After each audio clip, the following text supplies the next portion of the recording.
morning students. Hope you all go through with my last lectures. Now we are going to continue our next lecture. देखो last lecture में हमने पढ़ा था group और abelian group के बारे में, उसकी प्रॉपर्टीज़ का पढ़ा था और उसके लास्ट के हमने क्या किया था, उसकी जो एग्जांपल्स थे मैंने उससे आपको एक बार गो थ्रू करवा दिया था. अगर आपको कोई भी डाउट है तो आप मेरे से कभी भी क्लियर कर लेना. Now we are going to start our next exercise 1.2 integral powers of an element of a group. Our topic is integral powers of an element of a group. देखो ये आपके पास ये टॉपिक से ही देखो एक स्पेसिफाई हो रहा है इंटीग्रल पावर. इंटीग्रल पावर मतलब क्या हो गया, किसी की पावर हो गई. हमारे पास एलिमेंट्स हुए, जैसे ए एलिमेंट हमने ले लिया, ए एलिमेंट लिया तो उसके हमने पावर ले ली. पावर कुछ भी ले सकते हैं, एम ले सकते हैं, एन ले सकते हैं, जितनी मर्जी पावर्स हम किस फॉर्म में लेते हैं, इंटीजर्स फॉर्म में ले सकते हैं, क्योंकि वो पावर जो है हमारे पास पॉजिटिव भी हो सकती है और नेगेटिव भी हो सकती है. ये तो सबको पता है. पावर का मतलब क्या हुआ, पावर हमारे पास बेस 0 भी हो सकती है, पॉजिटिव पावर भी हो सकती है और नेगेटिव पावर भी हो सकती है. अब हमारा टॉपिक क्या है, integral powers of N element of a group. इसमें हमने क्या किया है, late ji star be a group. ठीक है, जी के साथ हमने उसका बाइनरी ऑपरेशन क्या लिया है, स्टार डॉट प्रोडक्ट लिया है. तो इसमें हमें पता है अगर वो ग्रुप है तो वो क्लोजर प्रॉपर्टी को सेटिस्फाई करेगा. क्लोजर प्रॉपर्टी को सेटिस्फाई करेगा तो हमारे पास ए डॉट ए वो भी बिलोंग्स टू जी आएगा, ए डॉट ए वो भी बिलोंग्स टू जी आएगा. कितनी भी पावर्स हम ले सकते हैं, दैट मीन्स हम जनरल लिखें तो ए स्क्वायर बिलोंग्स टू जी आएगा, ए क्यूब बिलोंग्स टू जी आएगा. ऐसे ही ए रेज टू पावर एन जो है वो भी हमारे पास क्या आएगा, बिलोंग्स टू जी आएगा. और एन हमारे पास क्या है, कोई भी पॉजिटिव इंटीजर है. एन हम एक पॉजिटिव इंटीजर लेके चलते हैं. अगर A raise to power N belongs to G है, अगर A raise to power N belongs to G हमने कैसे लिया, इंटीग्रल पावर, कोई एक एलिमेंट ले लिया हमने ग्रुप जी का, वो एलिमेंट हमने लिया लेट ए बिलोंग्स टू जी और उस एलिमेंट की हमने इंटीग्रल पावर्स लिखी. पावर्स हमारे पास क्या आएंगी, A square A cube A raise to power N की फॉर्म में आएंगी. अगर A raise to power N belongs to G आ रहा है तो ये हमारे पास क्या आ जाएगा, integral power of N element of a group. अब देखो अगर वो ग्रुप है तो मतलब वो क्लोजर, एसोसिएटिव, आइडेंटिटी और इन्वर्स सेटिस्फाई कर रहा है.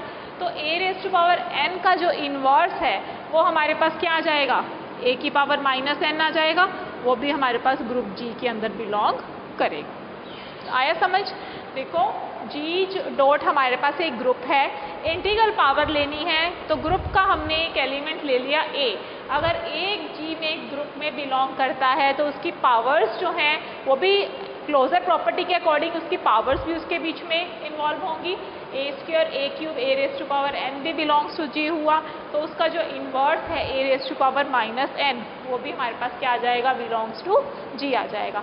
अब इसके बेस पे आगे आपके पास क्या हैं, कई प्रॉपर्टीज़ हैं, कई थ्योरम्स हैं.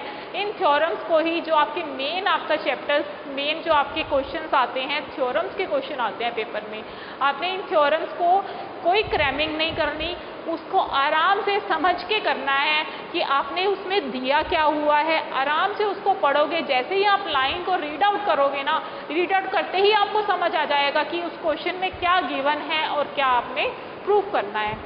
अब इसकी जो नेक्स्ट थ्योरम है, जनरल जो प्रॉपर्टीज़ हैं वो देखो, properties of a group. Next topic is properties of a group. Properties of a group में जो हमारी फर्स्ट थ्योरम है वो क्या है, if G star be a group, then आपने प्रूफ क्या करना है. फर्स्ट थ्योरम जो आपने प्रूफ करनी है, the identity element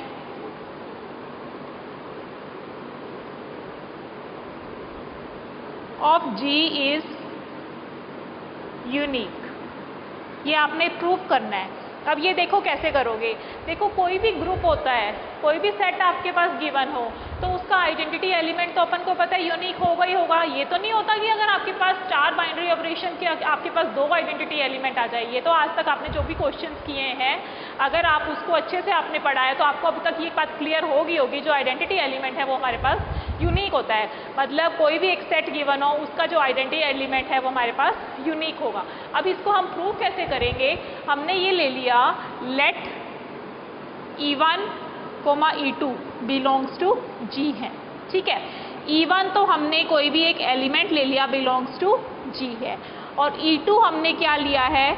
identity element लिया है G का। ओके, अगर E1 E2 belongs to G आ रहा है तो E1 स्टार E2 ये किसके इक्वल आ जाएगा? E1 के इक्वल आएगा। क्यों आएगा? क्योंकि A star E is equal to हमारे पास क्या होता है? A होता है। A हमने सेट का एलिमेंट ले लिया, E आइडेंटिटी एलिमेंट ले लिया, तो जो सेट का एलिमेंट है उसको अगर हम आइडेंटिटी एलिमेंट से मल्टीप्लाई कर दें तो वो हमारे पास सेट का एलिमेंट ही आना चाहिए। ऐसे ही ये E1 सेट का एलिमेंट हुआ, E2 हमने आइडेंटिटी एलिमेंट लिया, तो E1 स्टार E2 हमारे पास क्या आ जाएगा? E1 आ जाएगा। ऐसे ही सेकेंड हम लेंगे, अगर E2 बिलोंग्स टू G ले लें, हमने कोई एक सेट का एलिमेंट ले लिया E2, और E1 हमने ले लिया आइडेंटिटी एलिमेंट, ठीक है। तो E2 स्टार E1 ये किसके इक्वल आ जाएगा? सॉरी, E2 के इक्वल आ जाएगा। E2 स्टार E1 सेट के एलिमेंट के इक्वल होता है। A star E is equal to A होता है, इसमें A की जगह E2 हुआ और आइडेंटिटी की जगह आपके पास E1 हुआ, तो E2 star E1 is equal to E2 हुआ। अब इन दोनों इक्वेशन से तो E1 star E2 is equal to E2 star E1 हुआ, तो इससे हमारे पास क्या आ जाएगा? E1 is equal to E2। इसका मतलब जो आइडेंटिटी एलिमेंट है वो किसी भी सेट का हो, चाहे वो बाइनरी ऑपरेशन स्टार हो, चाहे वो बाइनरी ऑपरेशन हमारा प्लस हो, चाहे वो बाइनरी ऑपरेशन माइनस हो, आइडेंटिटी एलिमेंट हमेशा हमारा सेम रहेगा, यूनिक रहेगा। नेक्स्ट आपने इसमें क्या प्रूव करना है? The element has a unique inverse. ये तो आपने आइडेंटिटी की है, hope you all understand. Now the next one is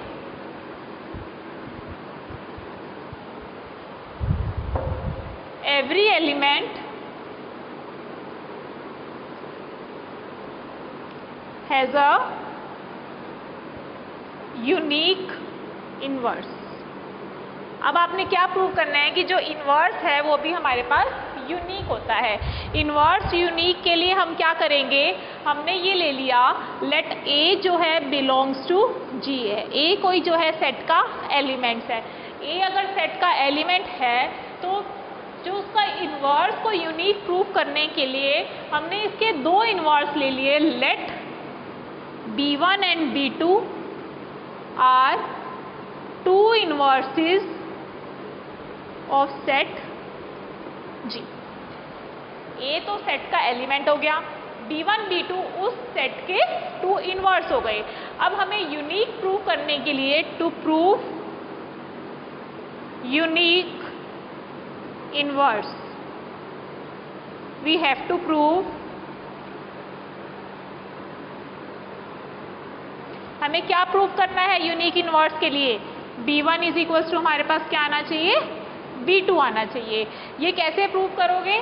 देखो सबसे पहले A एलिमेंट है, B1 आपके पास इन्वर्स है, तो A star B1 is equal to हमारे पास क्या आता है? आइडेंटिटी एलिमेंट आया। ऐसे ही A स्टार B2 ये हमारे पास क्या आ जाएगा? आइडेंटिटी एलिमेंट आया। इसको हम ये भी लिख सकते हैं B1 star A is equal to identity. इसको हम ये भी लिख सकते हैं B2 star A is equal to identity. ठीक है, हो गया क्लियर? क्योंकि अगर A B1 का या B1 A का इन्वर्स है तो ये कैसे प्रूव होगा?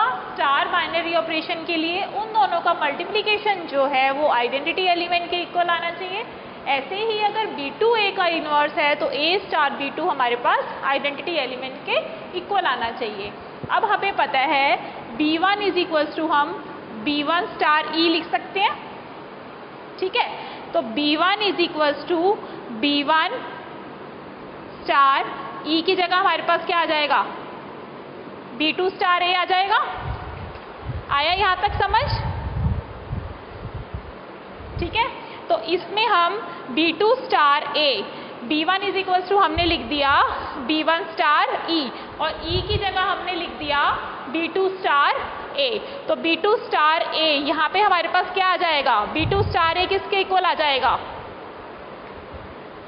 इसको हम ऐसे लिख सकते हैं B1 star A star B2, ये लिख सकते हैं हम।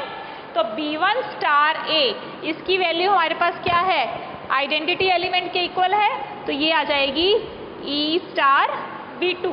तो किसी भी आइडेंटिटी एलिमेंट को अगर आप B2 से मल्टीप्लाई करो तो सेम वही सेट रहता है हमारे पास, तो B1 इज इक्वल्स टू क्या आ जाएगा, B2 आ जाएगा।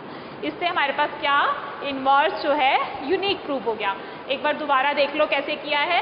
Every element has a unique inverse prove करने के लिए हमने कोई एक सेट लिया है, उस सेट के अंदर हमने एक सिंगल एलिमेंट ले लिया, वो एलिमेंट हमने ले लिया A बिलोंग्स टू G।